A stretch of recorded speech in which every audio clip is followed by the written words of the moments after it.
ఈరోజు మీ ద్వారా రాష్ట్ర ప్రజలందరికీ కూడా ఒక వెరీ వెరీ ఇంపార్టెంట్ సబ్జెక్ట్ మీద డిఎస్సి డిస్ట్రిక్ట్ సెలక్షన్ కమిటీకి సంబంధించి కొన్ని లక్షల మంది ఉద్యోగాలు రాస్తారు టీచర్ ఉద్యోగం పోస్టుల కోసం అని చెప్పి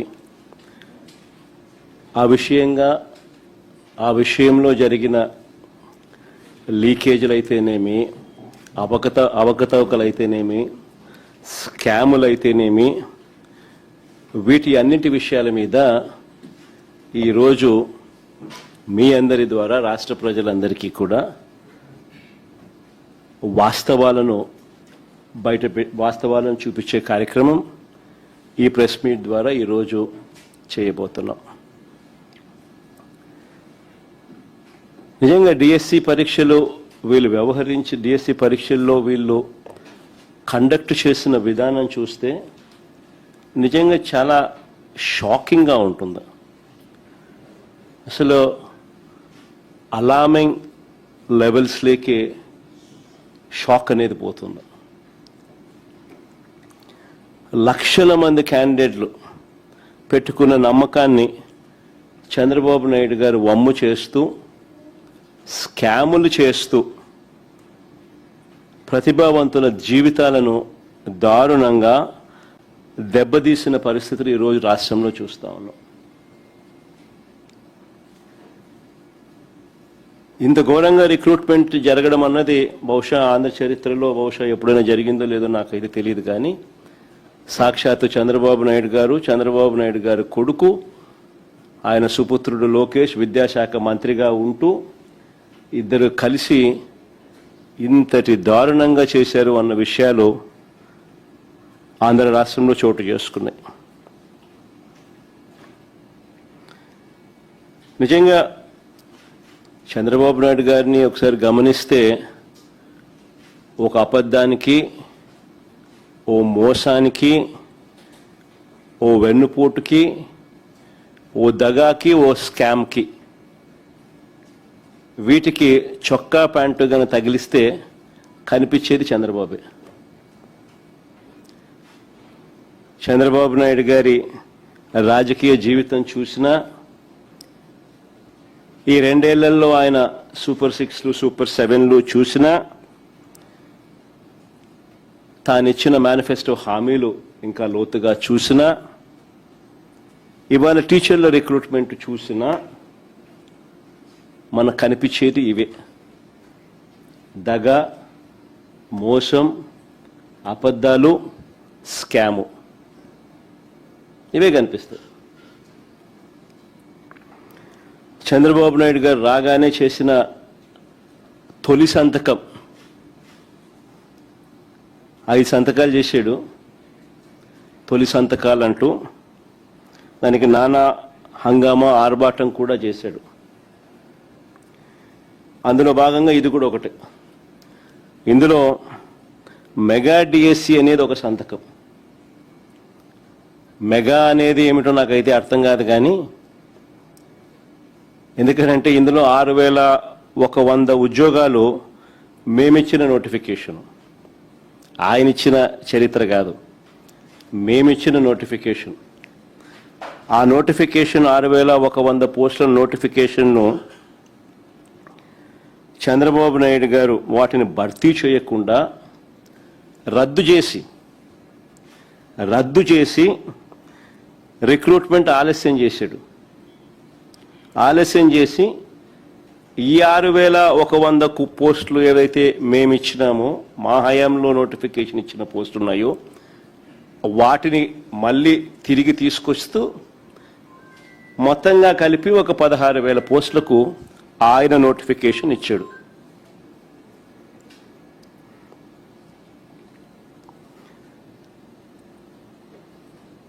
ఇచ్చిన ఈ నోటిఫికేషన్లో చివరకు లీకులు చూస్తూ ఉన్నాము, అక్రమాలు చూస్తూ ఉన్నాము, స్కాములు చూస్తూ ఉన్నాము, అవకతవకలు చూస్తూ ఉన్నాము. ఇప్పుడు చంద్రబాబు నాయుడు గారి ఈ 16,000 పోస్టులకు సంబంధించిన రిక్రూట్మెంట్ ప్రాసెస్లో.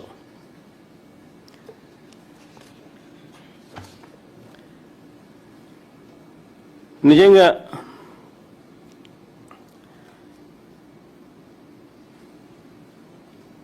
చంద్రబాబు నాయుడు గారిని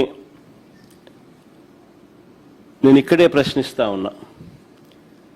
16,000 పోస్టులకే ఇన్ని స్కాములు కనపడతా ఉన్నాయి, ఇన్ని అవకతవకలు కనపడతా ఉన్నాయి, ఇన్ని లీకులు కనపడతా ఉన్నాయి. ఇది చంద్రబాబు నాయుడు గారి చరిత్ర చెప్తా ఉన్న నిజం. మరోవైపు ఆయనంతటా ఆయన సెల్ఫ్ సర్టిఫికెట్లు చాలా ఇచ్చుకుంటుంటాడు. రికార్డ్ అంటాడు, మెగా అంటాడు, రకరకాల పద్ధతులు, రకరకాల మాటలు మాట్లాడతాడు. నేను చెప్తా ఉన్నా చంద్రబాబు నాయుడు గారికి, అయ్యా చంద్రబాబు నాయుడు గారు, రికార్డ్ అంటే ఏమిటి, రికార్డ్ అంటే ఏమిటో నేను ఒకసారి చెప్తా తెలుసుకో చంద్రబాబు అని చెప్పి నేను చంద్రబాబు చెప్తా ఉన్నా. వైఎస్ఆర్సీపీ ప్రభుత్వంలో రాష్ట్ర చరిత్రలో కానీ దేశ చరిత్రలో కానీ కని విని ఎరుగని రీతిలో ఒకే నోటిఫికేషన్ ఒకే టైంలో 130,000 ఉద్యోగాలు భర్తీ చేసిన చరిత్ర ఈ రాష్ట్రంలో కానీ ఈ దేశంలో కానీ ఎక్కడైనా జరిగింది అని అంటే అది ఒక్క వైఎస్ఆర్సీపీ ప్రభుత్వంలో మాత్రమే జరిగిందని గర్వంగా చెప్పగలుగుతాను. రికార్డ్ అంటే ఇది అని కూడా చెప్పగలుగుతాను. గ్రామ స్వరాజ్య సాధన, సుపరిపాలన, ఈ 2 లక్ష్య సాధనగా ఉద్యోగాల చరిత్రలో ఓ సువర్ణ అధ్యాయం రాశాం. మేము ఎవరు బద్దలు కొట్టలేని ఓ రికార్డును ఎస్టాబ్లిష్ చేశాం. మే 30వ తారీఖున, మే 30, 2019 నేను ముఖ్యమంత్రిగా ప్రమాణ స్వీకారం చేస్తే, I repeat the date again, May 30, 2019 నేను ముఖ్యమంత్రిగా ప్రమాణ స్వీకారం చేస్తే ఆ నెక్స్ట్ 50 రోజుల్లోనే, ఆ నెక్స్ట్ 50 డేస్లోనే, అంటే జూలై 19న జీవో ఇచ్చాం. జూలై 25 నుంచి 27 మధ్య నోటిఫికేషన్ ఇచ్చాం. జూలై 27 నుంచి ఆగస్టు 10 వరకు అప్లికేషన్లు తీసుకున్నాం. సెప్టెంబర్ 1 నుంచి సెప్టెంబర్ 8 వరకు పరీక్షలు నిర్వహించాం.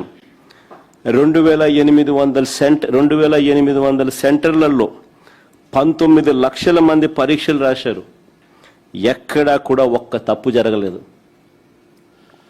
ఎక్కడా ఒక్క తప్పు జరగకుండా, ఎలాంటి లోపాలు లేకుండా అందరి విశ్వాసాన్ని పొందుతూ ఏకంగా 130,000 కొత్త ఉద్యోగాలు, శాశ్వత ఉద్యోగాలు మా ప్రభుత్వంలో ఇవ్వడం జరిగింది. నిజంగా ఇవాళ ఆ ఉద్యోగం పొందిన వాళ్ళంతా కూడా మన కళ్ళ ఎదుటే కనిపిస్తూ ఉన్నారు. మన గ్రామాలలోనే మన ఇళ్లకు సేవలు అందిస్తూ సచివాలయాలలో కనిపిస్తూ ఉన్నారు. అక్టోబర్ 2వ తారీఖు గాంధీ జయంతి నాటికల్లా మొత్తం ప్రక్రియ పూర్తి చేశాం.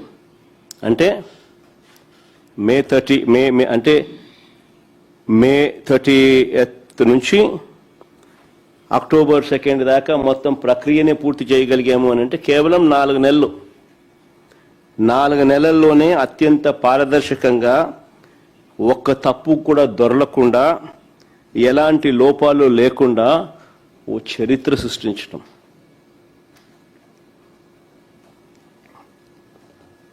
కానీ ఇవాళ చూస్తే చంద్రబాబు నాయుడు గారి పరిస్థితిని ఒకసారి ఇవాళ గమనిస్తే, మెగా డిఎస్సి పేరుతో, ఫస్ట్ ఆఫ్ ఆల్ ఇది మెగా అనేదానికి కూడా అర్హత లేదు. మెగా డిఎస్సి పేరుతో 16,000 ఉద్యోగాల భర్తీ ప్రక్రియను చూస్తే, అది వేరే విషయం. ఇందులో 6,100 మా హయాంలోనే మేము నోటిఫికేషన్ ఇచ్చిందే ఆయన రద్దు చేసి, దాన్ని క్యాన్సిల్ చేసి 6,100 కూడా దీంట్లో యాడ్ చేసుకుని మొత్తంగా 16,000 నోటిఫికేషన్ ఇచ్చినాడు అనేది పక్కన పెడితే, అయినా ఇది మెగా అనే జాబితాలోకి ఎక్కడ రాదు. కానీ ఆ మెగా డిఎస్సి పేరుతో ఈయన నిర్వహించిన ఈ 16,000 ఉద్యోగాల భర్తీ ప్రక్రియ చూస్తే ఎంతమంది ఆవేదనతో ఉన్నారు ఈ రాష్ట్రంలో అన్నది కంటికి కనిపిస్తూ ఉంది. వీళ్ళు చేసిన గోల్మాల్ వ్యవహారాలతో, వీళ్ళు చేసిన స్కాముల నిర్వాకం వల్ల ఎంతమంది కన్నీళ్లు పెడతా ఉన్నారు ఈరోజు రాష్ట్రంలో కనిపిస్తూ ఉంది. నిజంగా ఎంతమంది రోధిస్తూ ఉన్నారు అన్నది కూడా కనిపిస్తూ ఉంది. గవర్నమెంట్ అంటే ఒక భరోసా. అలాంటి భరోసా ఈరోజు పోయిన పరిస్థితుల్లో ఈరోజు ఈ రాష్ట్రంలో ఈరోజు మన పిల్లలు, జెన్జీ పిల్లలు ఇవాళ కొట్టుమిట్టాడుతూ ఉన్నారు.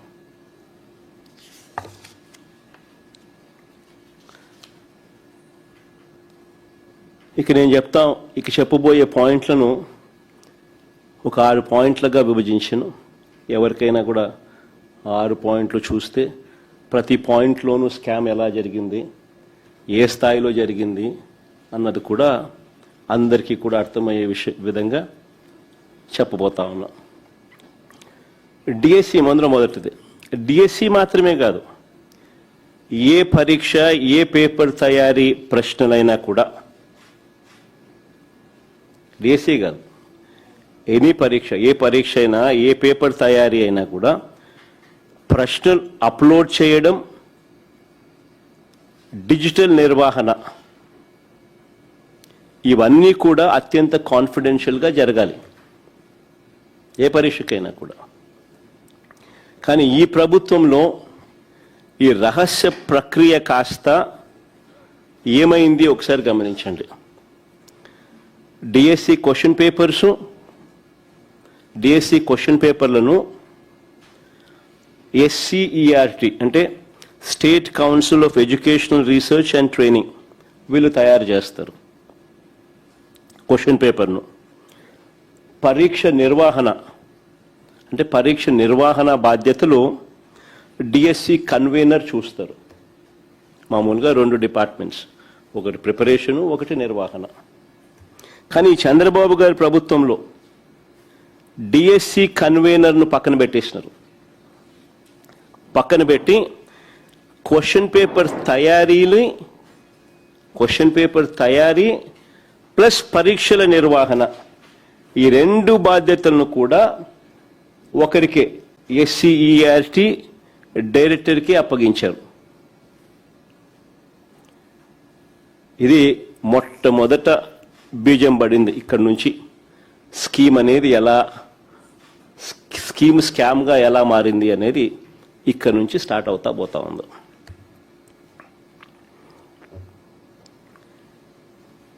డిఎస్సి పరీక్షల్లోనే పారదర్శకతను దెబ్బతీసినారు. అక్రమాలను ఉద్దేశపూర్వకంగానే ఇక్కడ నుంచి ఆద్యం పోశారు. చాలా కాన్ఫిడెన్షియల్గా జరగాల్సిన ఈ క్వశ్చన్ పేపర్ తయారీని చూసుకోండి. ఇక్కడ నుంచి చాలా కాన్ఫిడెన్షియల్గా జరగాల్సిన ఈ క్వశ్చన్ పేపర్ తయారీని, దాన్ని అప్లోడ్ చేసే పనిని అవుట్సోర్స్డ్ ఉద్యోగుల చేతుల్లో పెట్టకూడదని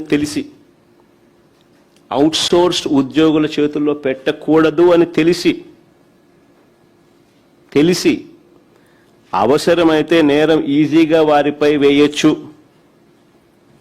అనే దుర్బుద్ధితో కూడా అనుకోవచ్చు.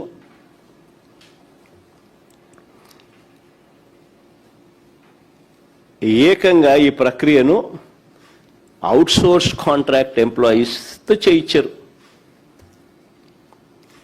ఆశ్చర్యం ఏమిటో తెలుసా? కృష్ణా జిల్లాలో ఇందులో పనిచేసే అవుట్సోర్స్డ్ ఉద్యోగి కృష్ణా జిల్లా సోషల్ స్టడీస్లో ఫస్ట్ ర్యాంక్. కృష్ణా జిల్లాలో సోషల్ స్టడీస్లో ఫస్ట్ ర్యాంక్. అంతటితో ఆగిపోలా. TGT అంటే ట్రైన్డ్ గ్రాడ్యుయేట్ టీచర్ తెలుగు పరీక్షలో జోన్ 2లో 6వ ర్యాంక్ సాధించినాడు. చూడు ఫస్ట్ ర్యాంక్ ఎంత బాగుందో. Naveen Purama father's name Radhakrishna, first rank.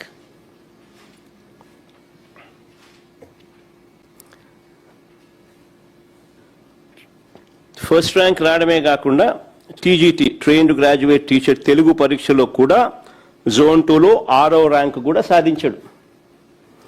ఒకే వ్యక్తి పరీక్ష నిర్వహణ వ్యవస్థలో ఉండడం, ఒకే వ్యక్తి పరీక్ష నిర్వహణ వ్యవస్థలో ఉండడం, అదే వ్యక్తి అవే పరీక్షల్లో టాప్ ర్యాంకులు రావడం,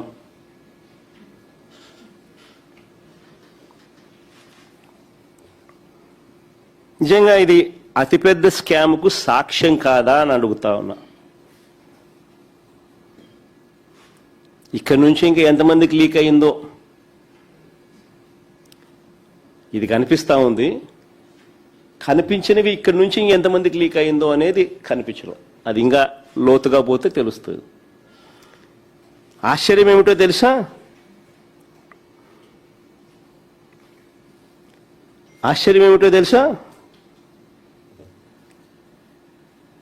ఒకే వ్యక్తి పరీక్ష నిర్వహణ వ్యవస్థలో ఉండడం, అదే వ్యక్తికి అవే పరీక్షల్లో టాప్ ర్యాంకులు రావడం, ఇది ఒక పెద్ద స్కామ్కు ప్రత్యక్ష సాక్ష్యంగా అవునా కాదా అన్నది ఒకవైపున ప్రశ్నిస్తూ, సిబిఐ ఎంక్వైరీ జరగాలి అని చెప్పి మరోవైపున అడుగుతూ, ఈ క్యాండిడేట్ నిజంగా మెరిట్తో ర్యాంకు సాధించాడు అని మీరు భావించి ఉంటే, ఇంకా ఆశ్చర్యం ఏమిటో తెలుసా? ఇక్కడ చూడండి, ఇంట్రెస్టింగ్గా ఉంది కథ. ఇదే క్యాండిడేట్ ఇంత మంచి ర్యాంక్ వచ్చింది కదా, మరి క్యాండిడేట్కు ఉద్యోగం రావాలి కదా. ఇదే క్యాండిడేట్కు నిజంగా మెరిట్తో ర్యాంక్ సాధించాడని మీరు భావించి ఉంటే ఈ మనిషికి ఉద్యోగం ఎందుకు ఇవ్వలేదు? ఇది ఇంకొక మిస్టరీ. అంటే తప్పు జరిగిందని కనిపిస్తూ ఉంది కదా, అతడి ఐడి కనిపించకుండా చేశారు, అతడి ఐడిని కనిపించకుండా చేశారు, అతని డేటాను మాయం చేశారు, అతని డేటాను మాయం చేశారు. సెకండ్ మెరిట్ లిస్ట్ కూడా ఒకసారి చూపించుమా. మెరిట్ లిస్ట్లో మార్పులు, ఆయన పేరు లేదు. మెరిట్ లిస్ట్లో మార్పులు ఇష్టానుసారంగా, ఆయన పేరు లేదు. నిజంగా ఈ క్యాండిడేట్ గన మెరిట్ ర్యాంక్ సాధించాడని మీరు భావించి ఉంటే ఉద్యోగం ఎందుకు ఇవ్వలేదు? అంటే తప్పు జరిగిందనేగా. అతని ఐడి ఎందుకు కనిపించకుండా చేశారు? అతని డేటాను ఎందుకు మాయం చేశారు? మెరిట్ లిస్ట్ నుంచి తన పేరును ఎందుకు తొలగించారు? కాల్ లెటర్ ఎందుకు పంపలేదు? క్వశ్చన్స్ ఇవి. చివరికి ఏం జరిగింది? ఈ మనిషి కోర్టుకు పోయినాడు. చివరికి ఈ మనిషి కోర్టుకు పోయినాడు, నాకెందుకు ఉద్యోగం ఇవ్వలేదు అని.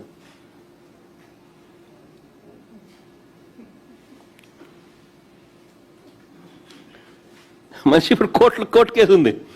ఆ మనిషి కోర్టుకు పోయినాడు, నాకు ఎందుకు ఉద్యోగం ఇవ్వలేదని.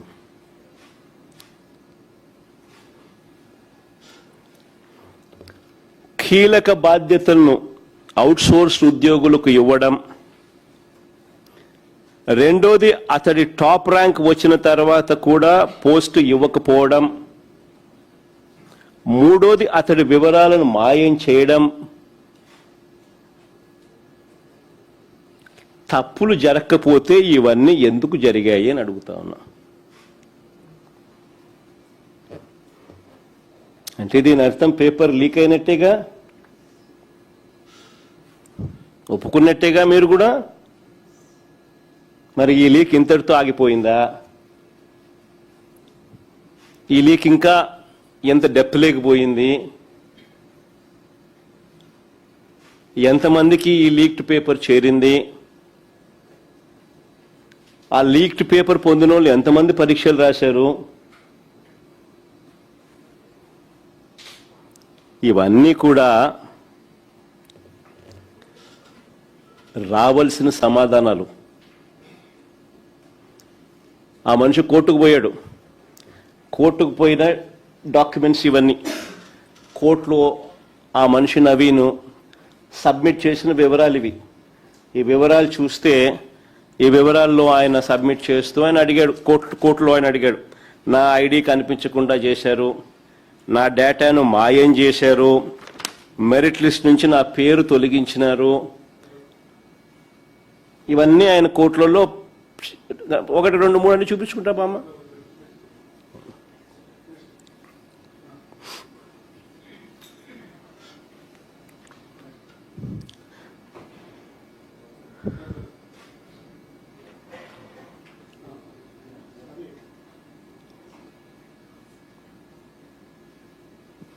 వీళ్ళేమంటారు,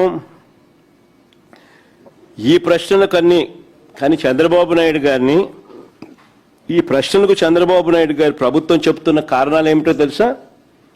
ఈ ప్రశ్నలకు చంద్రబాబు నాయుడు గారి గవర్నమెంట్ ప్రభుత్వం చెప్తా ఉన్న కారణాలు ఏమిటో తెలుసా? చాలా హాస్యాస్పదంగా ఉన్నాయి. ఈ ఫస్ట్ ర్యాంక్ సాధించిన వ్యక్తి సర్టిఫికెట్ల వెరిఫికేషన్కి రాలేదంట, అందుకనే ఈయనకు ఉద్యోగం ఇవ్వలేదంట అని వీళ్ళు కారణాలు చెప్తా ఉన్నారు. సర్టిఫికెట్ల వెరిఫికేషన్కి రాకపోయింటే అది వాస్తవమే అయితే ఆయన కోర్టుకి ఎందుకు పోతాడయ్యా? కోర్టుకి ఎందుకు పోతాడు?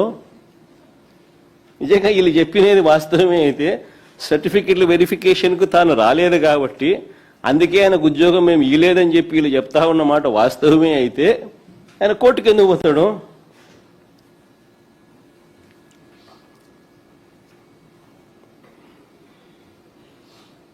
ఫస్ట్ ర్యాంక్ సాధించిన వ్యక్తి సర్టిఫికెట్ల వెరిఫికేషన్కు రాలేదు కాబట్టి పోస్టు ఇవ్వలేదని అంటారు. మెరిట్ లిస్ట్లో పేరు తీసేసి ఆ క్యాండిడేట్ డేటాను మాయం చేసి కాల్ లెటర్ ఇవ్వకుండా సర్టిఫికెట్ల వెరిఫికేషన్కి ఆయన ఎలా వస్తాడు స్వామి? ఎలా రాగలుగుతాడు? నువ్వు పంపిస్తే కదా. మీరు చెప్పేవన్నీ కూడా కాకమ్మ కబుర్లని. ఆయన కోర్టుకు పోయిన ఆయన అఫిడవిట్ చూస్తే అన్నీ ఇట్టే అర్థమవుతాయి. ఇలా చెవులో పూలు పెట్టుకుంటూ పేపర్ లీకులు దాచిపెట్టడానికి నానా అగసాట్లు పడతా ఉన్నారు.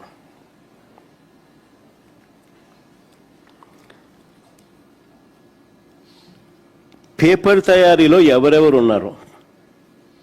ఇవన్నీ బయటికి రావాల్సిన విషయాలు. పేపర్ తయారీలో ఎవరెవరు ఉన్నారు? డిజిటల్ యాక్సెస్ ఎవరెవరి చేతుల్లో ఉంది? ఎంతమందికి లీక్ వెళ్ళింది? ఎంత ముడుపులు చేతులు మారాయి? ఇవన్నీ తేలాలి. అందుకే సిబిఐ విచారణ కావాలి అని చెప్పి గట్టిగా డిమాండ్ చేస్తా ఉన్నాం. ఎందుకు తెలుసా? కారణం, ఈ రాష్ట్రంలో చంద్రబాబే పోలీసు, ఈ రాష్ట్రంలో చంద్రబాబే లాయరు. ఆయన ఆదేశాలతోనే ఆయనే పర్యవేక్షిస్తాడు వ్యవహారాలను.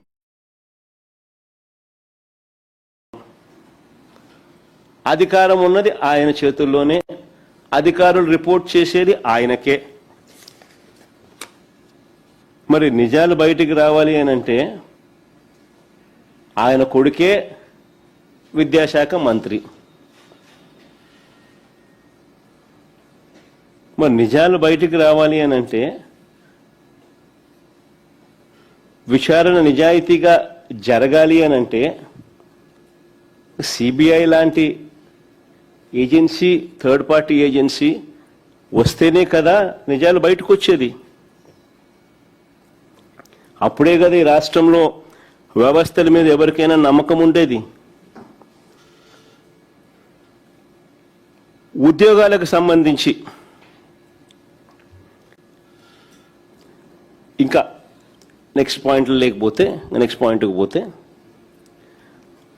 ఉద్యోగాలకు సంబంధించి ఎలాంటి కాంపిటేటివ్ ఎగ్జామ్ రిజల్ట్స్ అయినా తీసుకోండి, let it be any exams, public సంబంధించి ఉద్యోగాలకు సంబంధించి ఎలాంటి కాంపిటేటివ్ ఎగ్జామ్స్ అయినా కూడా, public exams especially public involve అయి ఉన్న ఎగ్జామ్స్ ఏదైనా కూడా, ఇటువంటివన్నీ కూడా పారదర్శకంగా మెరిట్ లిస్టులను డిస్ప్లేలో పెడతారు. పారదర్శకంగా మెరిట్ లిస్టులో ఈ డిస్ప్లేలో పెడతారు ఎనీ ఎగ్జామ్. యూపీఎస్సీ నుంచి తీసుకోండి, ఎక్కడైనా తీసుకోండి. కానీ చంద్రబాబు నాయుడు గారి డిఎస్సి దీనికి పూర్తిగా విరుద్ధం. ఇంతకుముందు గతంలో మనం కూడా డిఎస్సి ఎగ్జామ్స్ చాలా చూసాం. డిఎస్సి అంటేనే ఏంది, డిస్ట్రిక్ట్ సెలక్షన్ కమిటీ అంటే అది కలెక్టర్ పరిధి. కలెక్టర్ పరిధి అని అంటే కలెక్టర్ కార్యాలయాల్లో మామూలుగా ఎక్కడ కూడా గతంలో ఎప్పుడు కూడా చూసినా కూడా ఇది కనిపిస్తుంది. డిస్ప్లేలో పబ్లిక్ డొమైన్లో డిస్ప్లేలో పెడతారు. మెరిట్ లిస్టులు లేవు, ఈసారి డిస్ప్లే లేదు. కలెక్టర్ల కార్యాలయాల్లో ఎక్కడ మెరిట్ లిస్టులు లేవు, మార్కులు లేవు, ర్యాంకులు లేవు, కట్ ఆఫ్లు తెలియవు, పబ్లిక్ డిస్ప్లేలో పెట్టలేదు. సెలెక్టెడ్ అభ్యర్థులకు మాత్రమే మెసేజ్లు పంపించినారు. సెలెక్టెడ్ అభ్యర్థులకు మాత్రమే మెసేజ్లు పంపించినారు. వాళ్ళకు మాత్రమే కాల్ లెటర్స్ పోయినాయి.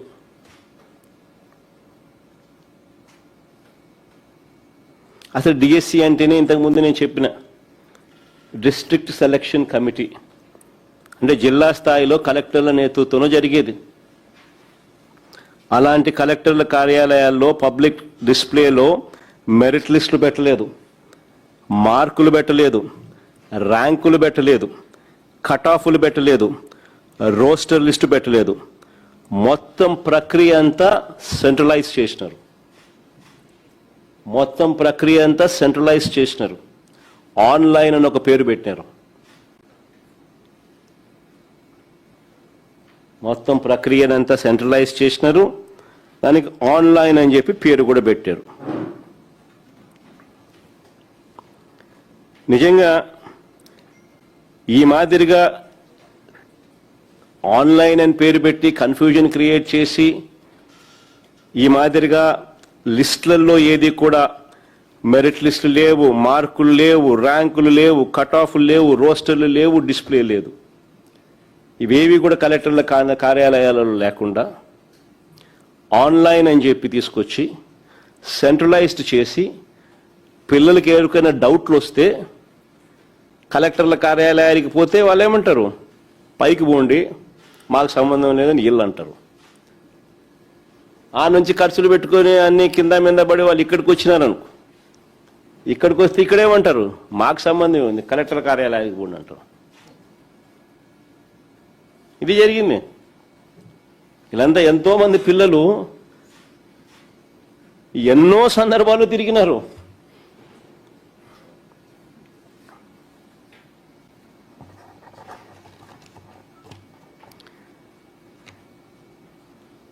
ఇక్కడ ఇచ్చిన కట్ ఆఫ్ మార్కులు రోస్టర్ ఆధారంగా పరీక్షలు రాసిన వారు మామూలుగా అయితే ఇవన్నీ కూడా డిస్ప్లేలో పెడతారు, ఇవన్నీ కూడా చూస్తారు. మెరిట్ లిస్ట్ అయితేనేమి, మార్కులు అయితేనేమి, ర్యాంకులు అయితేనేమి, కట్ ఆఫ్ అయితేనేమి, రోస్టర్ అయితేనేమి, ఇవన్నీ కూడా చూసుకొని ఎవరికైనా ఏదైనా డౌట్లు ఉంటే కలెక్టర్ కార్యాలయంలో అడిగితే వాళ్ళు డౌట్స్ కూడా క్లారిఫై కూడా చేస్తారు. మామూలుగా ఈ ప్రక్రియ మొత్తానికి సున్నా. చివరికి ఏం చేసినారు, వాళ్ళకు మాత్రమే సెలెక్టెడ్ పీపుల్కి మాత్రమే మెసేజ్లు పోయినాయి, వాళ్ళకు మాత్రమే కాల్ లెటర్స్ వచ్చినాయి. సరే సెలెక్టెడ్ లిస్ట్లో ఉన్న వాళ్లకు కాల్ లెటర్స్ వచ్చినాయి, అది 1:1 అంటే ఒక ఉద్యోగానికి ఒకరిని మాత్రమే పిలిచినారు. అంటే నువ్వు సెలెక్ట్ అయినావు అనే కదా దాని అర్థం. subject to the condition that your documents are all authentic and genuine. మీ డాక్యుమెంట్లు అన్నీ కూడా జెన్యున్ ఆథెంటిక్ అయితే మీరు సెలెక్ట్ అయినట్టే కదా. 1:1 పద్ధతిలో పిలిచినారంటే దాని అర్థం అక్కడ రూల్ నెంబర్ 20 కూడా చూడండి ఒకసారి. 1:1 పద్ధతిలో కాల్ లెటర్లు ఇచ్చి రూల్ నెంబర్ 20 కూడా అదే చెప్తుంది. ఇది సెలక్షన్ రూల్స్. ఈ సెలక్షన్ రూల్స్లో ఒకసారి గమనిస్తే సెలక్షన్ రూల్స్లో కూడా క్లియర్ కట్గా రూల్ నెంబర్ 20 ఇదే చెప్తుంది. గమనిస్తే దాంట్లో క్లియర్ కట్గా ఏమని చెప్తా ఉన్నారు, డిస్ట్రిక్ట్ సెలక్షన్ కమిటీకి సంబంధించిన రూల్స్ క్లియర్గా కూడా రాస్తూ లాస్ట్ 6th పాయింట్ చూడము ఒకసారి. If the certificates are not found to be genuine, అంటే సర్టిఫికెట్ ఆఫ్ వెరిఫికేషన్ అంటే పైన ఏమని రాసినారు, district selection committee shall prepare the merit cum roster list as per the rosters available, notified duly, observing the rules, orders issued by the government from time to time. అంటే అన్ని rules పరిగణలోకి తీసుకొని అన్ని జీవోలను కూడా పరిగణలోకి తీసుకొని district selection committee shall prepare the merit cum roster list. Number 1. With regard to the reservations of meritorious sports persons, the rules issued by GO number 4, youth advancement, tourism and culture, sports dated 19/4/2025, read with GO number MS number 47. అంటే ఆ rules ను కూడా పరిగణలోకి తీసుకొని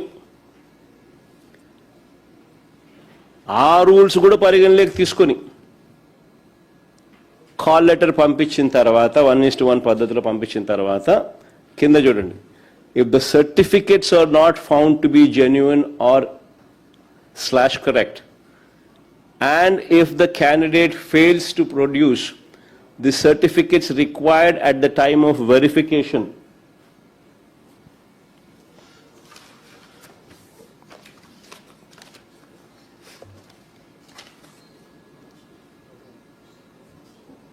such candidates shall forego the right of selection, and the next eligible candidate shall be considered for certificate verification. Otherwise ఇచ్చేయాల, otherwise ఉద్యోగం ఇచ్చేయాల, అంతే కదా. వెరిఫికేషన్ ప్రాసెస్ రాసినారు, 1:1లో కాల్ లెటర్లు ఇచ్చి పిలిచినారు. వెరిఫికేషన్ ప్రాసెస్లో క్లియర్గా రాసినారు, if the candidates are not found to be genuine /correct, and if the candidate fails to produce the certificates required at the time of verification, or if the candidate is absent for verification of certificates, such candidates shall forego the right of selection, and the next eligible candidate shall be considered for certificate verification. And otherwise, if the certificates are genuine, then he is bound to get a job. అంతే కదా. ఇలా 1:1లో call లెటర్లు పిలిచి వెరిఫికేషన్కు రమ్మని చెప్పి క్యాండిడేట్లను రమ్మని చెప్పి, దీని అర్థం ఏమిటి? దీని అర్థం ఒక పోస్టుకు ఒక అభ్యర్థినే కదా దీని అర్థం. ఎందుకంటే ముందుగానే government merit, rooster, vertical reservations, ఇక్కడ రాస్తున్నారు చూడు హారిజాంటల్ రిజర్వేషన్స్, ఇవన్నీ చూసిన తర్వాతే కదా కాల్ లెటర్ జారీ చేశారు. క్లియర్ కట్గా ప్రొసీజర్లో కూడా రాసినారు, రూల్ నెంబర్ 20 ప్రొసీజర్లో కూడా క్లియర్గా రాసినారు. The district selection committee shall prepare the merit cum roster list as per the rosters available, notified duly observing the rules, orders by the government from time to time. అంటే అన్ని జీవోలు చూసిన తర్వాత they will issue the prepare the merit cum roster list, అంటే selected list. ఇవన్నీ కూడా జీవోలన్నీ consider చేసి, సో గవర్నమెంట్ దగ్గరనే ముందుగానే మెరిట్ ఉంది, మెరిట్ లిస్ట్ ఉంది, రోస్టర్ లిస్ట్ ఉంది, వర్టికల్ రిజర్వేషన్స్ ఉన్నాయి, హారిజాంటల్ రిజర్వేషన్, ఇవన్నీ చూసిన తర్వాతనే కాల్ లెటర్లు జారీ చేశారు 1:1 బేసిస్లో.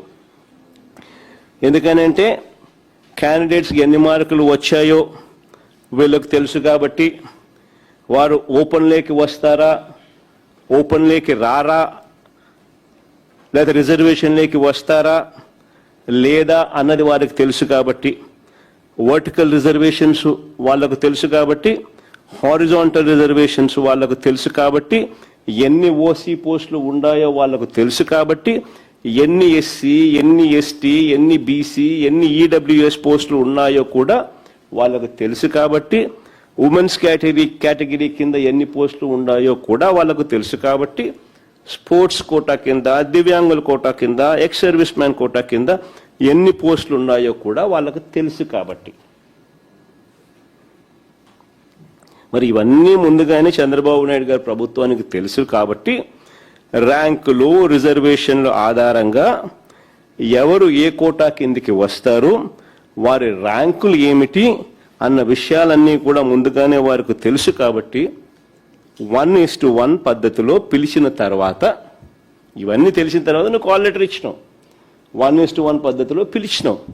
పిలిచిన తర్వాత సర్టిఫికెట్లు వెరిఫికేషన్ జరిగిన తర్వాత కూడా ఉద్యోగం రాలేదు అంటే దాని అర్థం ఏంది? సర్టిఫికెట్లన్నీ జెన్యున్గా ఉన్నాయి అని చెప్పి రుజువు అయిన తర్వాత కూడా నువ్వు ఉద్యోగం ఇవ్వలేదు అంటే దాని అర్థం ఏంది?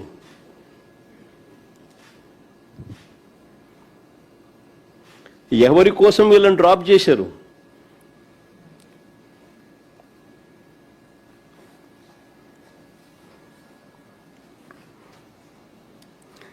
ఆశ్చర్యం ఏమిటో తెలుసా? వెరిఫికేషన్లలో సర్టిఫికెట్లన్నీ సరైనవే అని నిర్ధారించిన తర్వాత ఉద్యోగం రాకపోవడం ఏంటి అన్నది ఒకటైతే, రిజెక్ట్ లిస్ట్లో కూడా వీరి పేరు లేదు.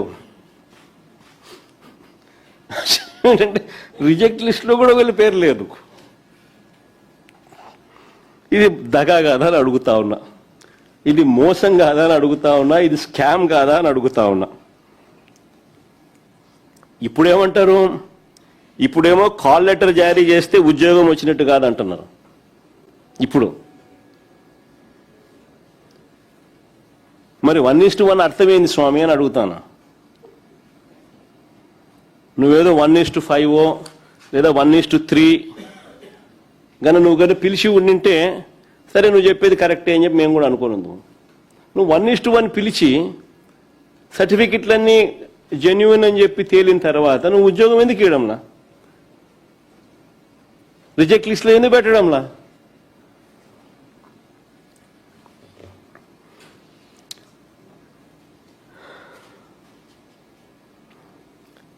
నిజంగా 1:1లో పిలిచి ఉద్యోగం ఇవ్వకపోవడం అంటే దగా చేయడం కాదా అని అడుగుతా ఉన్నా. అన్ని సర్దుబాట్లు, అన్ని జీవోలు చూసిన తర్వాతే, మార్కులు, ర్యాంకులు, రిజర్వేషన్ అన్నీ చూసిన తర్వాతనే 1:1లో పిలిచి సర్టిఫికెట్లు అన్నీ కూడా బాగున్నా కూడా ఉద్యోగం రాలేదు. మళ్ళీ సర్దుబాటు జరిగింది అని అంటే ఎవరి కోసం జరిగింది? మళ్ళీ సర్దుబాటు అంశం ఎందుకు వచ్చింది? అండర్ రాష్ట్రం గారు రూల్ నెంబర్ 20లో with regard to reservations of meritorious sports persons ను కూడా కన్సిడర్ చేసినారు. అది కూడా కన్సిడర్ చేసిన తర్వాతనే అని చెప్తున్నారు. మళ్ళీ సర్దుబాటు అని అంటున్నారు. మరి ఎవరి కోసం సర్దుబాటు చేసినారు?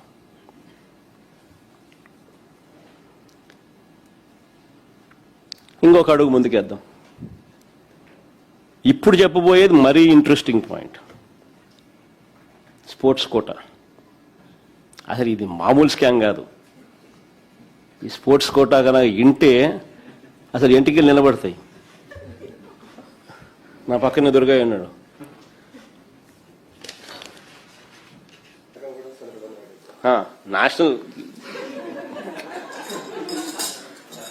నేషనల్ గేమ్స్ గోల్డ్ మెడలిస్టు 1:1లో పిలిచినారు కాల్ లెటరు.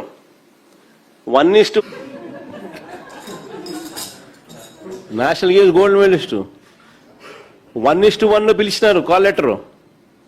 1:1లో కాల్ లెటర్ పిలిచినారు. సర్టిఫికెట్లు వెరిఫైడ్, ఉద్యోగం రాలా. నా పక్కనే కూర్చొని ఇప్పుడు చెప్తా. ఇప్పుడు ఇంట్రెస్టింగ్గా ఎందుకుందో చెప్తా. స్పోర్ట్స్ కోటా అన్నది అతని మన దుర్గాయికి అయితే వచ్చిన మెడల్స్ ఏంటో తెలుసా? ఆర్చరీలో national games Hyderabad Visakha first place 2002 gold medalist. తర్వాత seniors national Jharkhand first place 2003. Association of Indian universities Haryana 2011 first place gold. Government of India ఇది UL sports youth sports Calcutta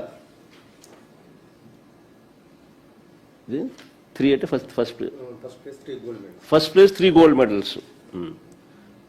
ఇలా రకరకాల ఒక మెడల్ కాదు, అయినా నా పక్కన ఇట్టే కూర్చొని ఉన్నాడు. ఇప్పుడు చెప్తా. స్పోర్ట్స్ కోటా అన్నది ఇంకో పెద్ద స్కామ్. ప్రతిభ ఉన్నవారికే కాదు, ప్రతిభ ఉన్నవారికి సరే మనం ఎట్టాగూ చూసినాం, ఏ రకంగా కాల్ లెటర్లు ఇచ్చి పక్కన పెడుతున్నారు అనేది మనం ఎలాగూ గమనిస్తూనే ఉన్నాం, ఏ రకంగా స్కాములు జరుగుతూ ఉన్నాయని చూసినాం. అసలు ప్రతిభ ఉన్నవారికే కాదు, నిజంగా కష్టపడ్డ స్పోర్ట్స్ పర్సన్స్ కూడా అన్యాయం జరిగింది. స్పోర్ట్స్ కోటా అన్నది స్పోర్ట్స్ కోటాతో స్పోర్ట్స్ మెన్ ఎలా అన్యాయం చేయగలుగుతామో అన్నదానికి నిదర్శనం. జియో నెంబర్ 4 అని ఇచ్చినారు, జియో నెంబర్ 47 అని ఇంకో జియో ఇచ్చినారు. చంద్రబాబు ఆయన కొడుకు ఇద్దరు కలిసి స్కీము స్కాము. ఒక్కసారి ఈ గమనిస్తే ఈ స్కీములో స్కాము ఆశ్చర్యం అనిపిస్తుంది. గతంలో ఎప్పుడూ జరగని విధంగా స్పోర్ట్స్ కోటా అభ్యర్థులకు డిఎస్సి పరీక్షలు రాయాల్సిన అవసరం లేదంట. ఇంతవరకు హిస్టరీలో ఎప్పుడు జరగల, హిస్టరీలో ఎక్కడా జరగల. ఇంతకుముందు హిస్టరీ అంతా కూడా ఆంధ్ర రాష్ట్రంలో కానీ ఎక్కడైనా కానీ హిస్టరీ ఏమిటి అని అంటే, ఇంతకుముందు అంతా జియో నెంబర్ 74 ఉండేది. అంటే స్పోర్ట్స్ కోటా అభ్యర్థులు కూడా డిఎస్సి పరీక్షలు రాయాలా, క్వాలిఫై కావాలా, అప్పుడే వాళ్ళు టీచర్ ఉద్యోగాలకు ఎలిజిబుల్ అవుతారు. అప్పుడే వాళ్ళు మ్యాథ్ కానీ సోషల్ స్టడీస్ కానీ ఫిజికల్ సైన్సెస్ కానీ ఇటువంటి పరీక్షల్లో పిల్లలకు చదువులు చెప్పగలుగుతారు. First time in the history, ఎప్పుడు గతంలో జరగని విధంగా స్పోర్ట్స్ కోటా అభ్యర్థులు ఎవరూ కూడా డిఎస్సి పరీక్ష రాయాల్సిన అవసరం లేదు అని ఏకంగా జీవోలు ఇచ్చినారు Chandrababu Naidu garu. GO number 4, GO number 47లో ఫస్ట్ టైం ఇది హిస్టరీ ఆఫ్ దిస్ కంట్రీలో. బహుశా ఉందో లేదో నాకు తెలియదు. హిస్టరీ ఆఫ్ ఆంధ్రప్రదేశ్లో ఎప్పుడు జరగలే, గతంలో ఎప్పుడు జరగని విధంగా చేశారు. స్పోర్ట్స్ కోటా అభ్యర్థులు ఎవరు కూడా డిఎస్సి పరీక్షలు రాయాల్సిన అవసరం లేదని ఒక బ్యాక్ డోర్ పెట్టి, ఆ బ్యాక్ డోర్ ద్వారా వారిని లోపలికి తీసుకునే కార్యక్రమం చేసినాడు. దీనికోసం కొత్త జియోలు తీసుకొచ్చినాడు. జియో నెంబర్ 4, జియో నెంబర్ 47 చేశారు. గతంలో రూల్ పొజిషన్ ఎలా ఉంది అని ఒకసారి కూడా గమనించినట్టయితే జియో నెంబర్ 74 ఒకసారి చూడండి. గమనించినట్టయితే గతంలో డిఎస్సి పరీక్షల్లో ఖచ్చితంగా పాస్ కావాలి అని క్లియర్ కట్గా దాంట్లో రాసినారు చూడు. Will have to pass the eligibility test for appointment. Sports quota అయినా కూడా they will have to pass the eligibility test for appointment, that is DSC pass కావాలి. అది ఆ రూల్ను, ఆ జియోను రద్దు చేసి ఈయన జియో నెంబర్ 4, జియో నెంబర్ 47 తీసుకొచ్చినారు. ఈయన జియో నెంబర్ 4, జియో నెంబర్ 47 చూస్తే ఏం కనిపిస్తుందంటే స్పోర్ట్స్ కోటాను 2% నుంచి 3%కి పెంచినాడు. అసలు డిఎస్సి ఎగ్జామ్స్ రాయాల్సిన అవసరం లేదంటూ జీవోలు తెచ్చాడు. రాత పరీక్షలు లేకుండా కేవలం స్పోర్ట్స్ సర్టిఫికెట్స్ల ఆధారంగా Hindi, maths, social science, English ఇంకా ఇలాంటి సబ్జెక్టులకు డిఎస్సి పరీక్షలు రాయకుండానే టీచర్ ఉద్యోగాలు ఇచ్చేసే కార్యక్రమం చేశాడు. దీనికి ముందుగానే ఈ జీవోలు ఇవ్వడానికి ముందుగానే వారి వద్ద నుంచి వసూలు కార్యక్రమాన్ని ఇంకో పక్క స్టార్ట్ అయిపోయినాయి.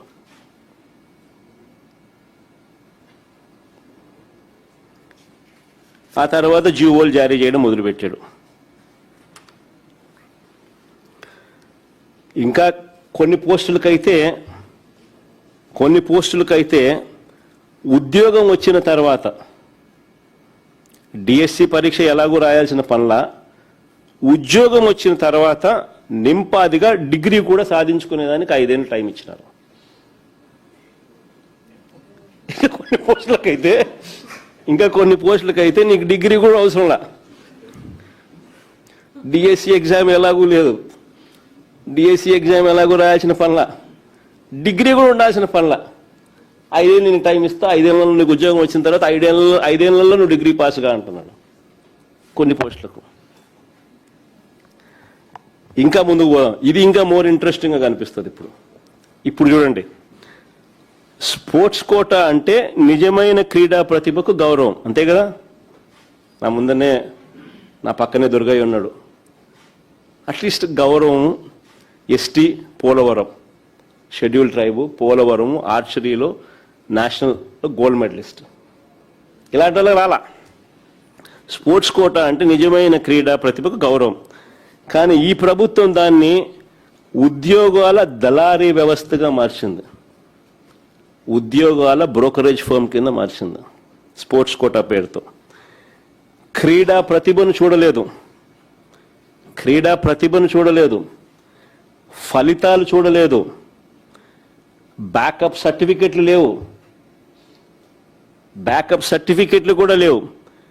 కేవలం ఆటల్లో పాల్గొన్నట్టుగా సర్టిఫికెట్ ఉంటే చాలు. Forget about medals, forget about backup certificates. కేవలం ఆటల్లో పార్టిసిపేట్ చేస్తే చాలు, పాల్గొంటే చాలు, పాల్గొన్నట్టు సర్టిఫికెట్ ఉంటే చాలు, ఉద్యోగాలు ఇచ్చేశాను.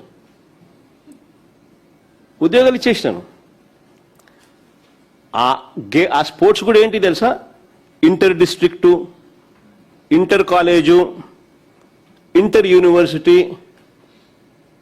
ఇవి పార్టిసిపేట్ చేస్తే చాలు. అక్కడ కూడా గోల్డ్ మెడల్, అక్కడ కూడా మెడల్ అవసరం లే, పార్టిసిపేట్ చేస్తే చాలు. Inter district, inter college, inter universities తరఫున పార్టిసిపేట్ చేసిన సర్టిఫికెట్లతో ఉద్యోగాలు ఇచ్చినారు. ఇంకా ఆశ్చర్యం ఏమిటంటే, ఇది బాగుంది, ఇంకా ఆశ్చర్యం ఏమిటంటే ఈ పాల్గొన్న సర్టిఫికెట్లు కూడా వేరే ఇచ్చినారు. ఇది చూసుకోండి, ఇంకా ఆశ్చర్యం. పాల్గొన్న సర్టిఫికెట్లు కూడా వీళ్ళే ఇచ్చినారు. బాల్ బ్యాడ్మింటన్ ఎప్పుడన్నా విన్నారా? బాల్ బ్యాడ్మింటన్ ఆటలో 48 మందికి, ఖోఖోలో 49 మందికి, జూడోలో 39 మందికి, సాఫ్ట్ బాల్లో 38 మందికి, ఫెన్సింగ్లో 13 మందికి పాల్గొన్నందుకు ఉద్యోగాలు వచ్చాయి. ఇందులో ఇప్పుడు వినండి, భలే ఇంట్రెస్టింగ్ కథ. ఇందులో సాఫ్ట్ బాల్ అసోసియేషన్ అధ్యక్షుడు ఎవరో తెలుసా? మన టీడీపీ ఎమ్మెల్యే ఆముదాల వలస కోన రవికుమార్. ఇంకా ఆశ్చర్యం, జూడో అసోసియేషన్ గౌరవ అధ్యక్షుడు ఎవరో తెలుసా? జూడో అసోసియేషన్ గౌరవ అధ్యక్షుడు విశాఖపట్నం ఎంపీ లోకేష్ తోడలుడు, ఎంపీ భరత్. అంటే వీళ్ళే పాల్గొన్న సర్టిఫికెట్లు ఇస్తారు, వీళ్ళే వాటిని ధృవీకరిస్తారు, వీళ్ళే పాల్గొన్న సర్టిఫికెట్లు ఇస్తారు, వీళ్ళే దాన్ని ఆథెంటికేట్ చేస్తారు, ధృవీకరిస్తారు. ఇంకా ఆశ్చర్యం ఏమిటి అని అంటే, నా పక్కనే నేషనల్ గోల్డ్ మెడలిస్ట్ ఉద్యోగం రాలే.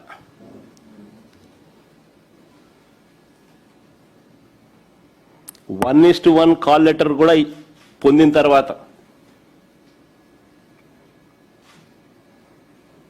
ఏమంటే అప్లోడ్ అంట, అప్లోడింగ్లో ఈయన కరెక్ట్గానే చేసినాడు, గోల్డ్ మెడల్నే చేసినాడు, సిల్వర్ మెడల్ అని చెప్పి అని అప్లోడ్ చేసినాడని పొరపాటు చేసినాడని చెప్పి అంటారు.